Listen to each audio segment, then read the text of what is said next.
ഇപ്പം ദൈവത്തെ ആര് സൃഷ്ടിച്ചു? ദൈവമാണ് എല്ലാം സൃഷ്ടിച്ചെങ്കിൽ ദൈവത്തെ ആര് സൃഷ്ടിച്ചു എന്ന് ചോദിക്കുന്ന നിരീശ്വരവാദികൾ ഒരു ഉത്തരം പറയണ്ടേ? എല്ലാം യാദൃച്ഛികമായിട്ടാണ് ഉണ്ടായതെങ്കിൽ, സമയം, ടൈം, സ്പേസ്, മാറ്റർ, ഇതെല്ലാം ബൈ ചാൻസ് യാദൃച്ഛികമായിട്ടാണ് ഉണ്ടായതെങ്കിൽ അതെങ്ങനെ ഉണ്ടായി? അതിനു മുമ്പ് എന്തുണ്ടായി എന്നുള്ള ഉത്തരം അവർ പറയണ്ടല്ലോ. അവർ പറയുന്നില്ല. വാസ്തവത്തിൽ ഖുർആന്റെ ഒരു പ്രത്യേകതയുണ്ട്. ഇപ്പോഴും ഞാൻ ആലോചിക്കണം, എന്നെ ഇസ്ലാമിലോട്ട് ആകർഷിച്ച ഏറ്റവും വലിയൊരു കാര്യം 112 അധ്യായം ഖുർആനില്ല. ഖുൽ ഹുവല്ലാഹു അഹദ് അല്ലാഹു സമദ് ലം യലിദ് വലം യൂലദ് വലം യകുൽ ലഹു കുഫുവൻ അഹദ്. വാസ്തവത്തില് ഞാൻ ബാംഗ്ലൂരിൽ പഠിക്കുമ്പോൾ നിരീശ്വരവാദമൊക്കെ ആയിട്ട് നടക്കുന്ന സമയത്ത് എനിക്ക് ആകെ അറിയാവുന്ന ആയത്തിതാ, അർത്ഥമൊന്നും അറിയില്ല. അങ്ങനെ ലോ കോളേജിൽ അങ്ങനെ ഒരു കൾച്ചറൽ പ്രോഗ്രാം വന്നു. ആ പ്രോഗ്രാം വന്നപ്പോൾ ഞാൻ സ്റ്റേജിൽ കയറിയിട്ട് ഒരു പോപ്പ് സംഗീതത്തിൻ്റെ രൂപത്തിൽ ഇത് ഞാൻ പാടി കുറച്ച് 2 സ്റ്റെപ്സൊക്കെ വെച്ചിട്ട് പിള്ളേരുടെ കയ്യടി മേടിച്ചു. സ്റ്റേജിൽ നിന്ന് തന്നെ ഇറങ്ങി വരുമ്പോൾ ഞങ്ങൾ ഇസ്ലാമിക് ലോ പഠിപ്പിച്ചിരുന്നുണ്ട് വെങ്കട സുബയ്യ, ഞങ്ങളുടെ പ്രിൻസിപ്പളായിരുന്നു. അദ്ദേഹം ദേഷ്യത്തോടെ എന്നോട് പറഞ്ഞു, Mayan you did a bad thing എന്ന് പറഞ്ഞു. വളരെ തെറ്റായ ഒരു കാര്യമോ ചെയ്തതെന്ന് പറഞ്ഞു. ഞാൻ നുണ പറഞ്ഞു. Sir, it's an Arabic song എന്ന് പറഞ്ഞു. അറബി ഭാഷയിലൊരു ഗാനമാണ്. ദേഷ്യത്തോടെ അദ്ദേഹം പറഞ്ഞു, no, it's a verse from the Quran and an important prayer എന്ന് പറഞ്ഞു. ഖുറാനിലത്തെ ഒരു അധ്യായമാണ്, അതിലത്തെ ഒരു പ്രാർത്ഥനയാണെന്ന് പറഞ്ഞു.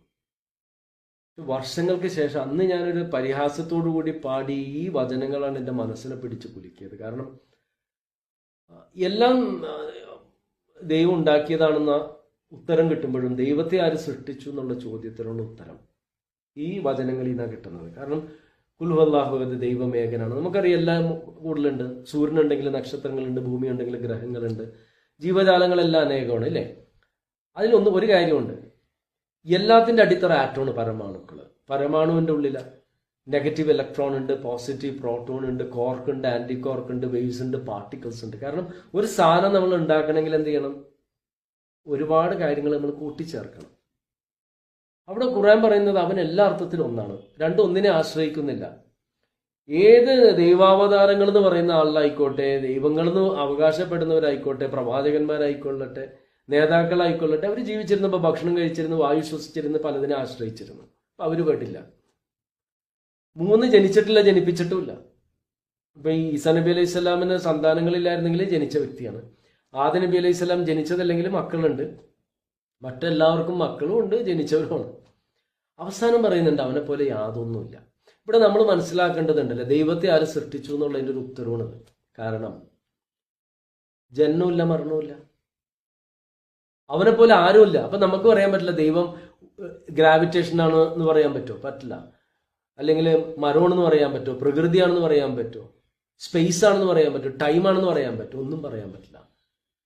ഇവിടെ ഇസ്ലാമിലെ ദൈവവിശ്വാസത്തിൻ്റെ ഒരു പ്രത്യേകതയുണ്ട്. കാരണം എന്താണെന്ന് വെച്ചാൽ അവൻ പ്രപഞ്ചത്തിന് അതീതനാണ്. പല മുസ്ലിങ്ങളോടും ചോദിക്കും ദൈവം എവിടെ എന്ന് ചോദിച്ചപ്പോൾ എല്ലായിടത്തും ഉണ്ടെന്ന് പറയും. വിവരക്കേടാ. അത് അദ്വൈതമാണ്. എല്ലാ തൂണിലും തുരുമ്പിലും ഉണ്ടെന്നൊക്കെ പറഞ്ഞാൽ അദ്വൈതമാണ്. ഇസ്ലാമിലെ ദൈവം എന്ന് പറഞ്ഞു കഴിഞ്ഞിട്ടുണ്ടെങ്കിൽ അള്ളാഹു പ്രപഞ്ചം സൃഷ്ടിച്ചവനാണ്, പ്രപഞ്ചത്തിനപ്പുറം. അപ്പൊ ഈ പ്രപഞ്ചത്തിന്റെ ഉള്ളിലാണ് ഈ സമയം.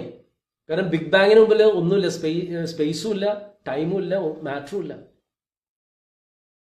അപ്പൊ ഈ നമ്മളെ സംബന്ധിച്ചിടത്തോളം കാര്യവും കാരണവും നമ്മൾ തേടണം എവിടെ നിന്നാണെന്ന് അറിയാമോ? കാര്യവും കാരണവും തേടുമ്പോഴാണ് എല്ലാം ദൈവമാണ് സൃഷ്ടിച്ചെങ്കിൽ ദൈവത്തെ ആര് സൃഷ്ടിച്ചു എന്ന് പറയുന്നത് കാര്യവും കാരണവും തേടുന്നതുകൊണ്ടാണ്. കാര്യവും കാരണവും തേടണം എന്താണ്? സ്പേസിന്റെയും ടൈമിന്റെയും മാറ്ററിന്റെ ഉള്ളിലിരുന്ന് ചിന്തിക്കുകയാണ്. ഖുർആൻ പറയുന്നത് അവന് ആരംഭമില്ല, അവസാനമില്ല. അപ്പൊ അതിന്റെ പുറത്താ. അവനാണ് ടൈം സൃഷ്ടിച്ചത്, അവനാണ് സ്പേസ് സൃഷ്ടിച്ചത്, അവനാണ് മാറ്റർ സൃഷ്ടിച്ചത്. അപ്പൊ അതിന്റെ അപ്പുറത്ത് നമുക്ക് അറിയില്ല. കാരണം അവനായിട്ട് ഒന്നുമായിട്ട് നമുക്ക് താരതമ്യം ചെയ്യാൻ പറ്റില്ല. അപ്പൊ ഒരു മാറ്ററായിട്ട് ഒരു പദാർത്ഥമായിട്ട് അവന് താരതമ്യം ചെയ്യാൻ പറ്റില്ല. എന്ത് ഭംഗിയുള്ള ഒരു നിർവചനമാണ്, ഏറ്റവും യുക്തിപരമായ നിർവചനമാണ്. നമ്മുടെ മുമ്പിൽ 2 കാര്യങ്ങളുണ്ട്. ഒന്നിനെ നമ്മൾ യാദൃച്ഛികമായിട്ടുണ്ടായി, അതൊരിക്കലും എല്ലാം എന്നറിയാം. യാദൃച്ഛികമായിട്ട് നമ്മൾ ഉണ്ടാവില്ല. അപ്പൊ എല്ലാത്തിനും സൃഷ്ടിച്ചൊരു ശക്തി, ഇതിന്റെ അപ്പുറത്തൊരു ശക്തി, അതിനെ അംഗീകരിക്കണ്ടേ? അതാണ് ഇസ്ലാമിലെ ഏറ്റവും യുക്തിഭദ്രമായ ഒരു ദൈവവിശ്വാസമാണ് ഇസ്ലാമിന്റെ.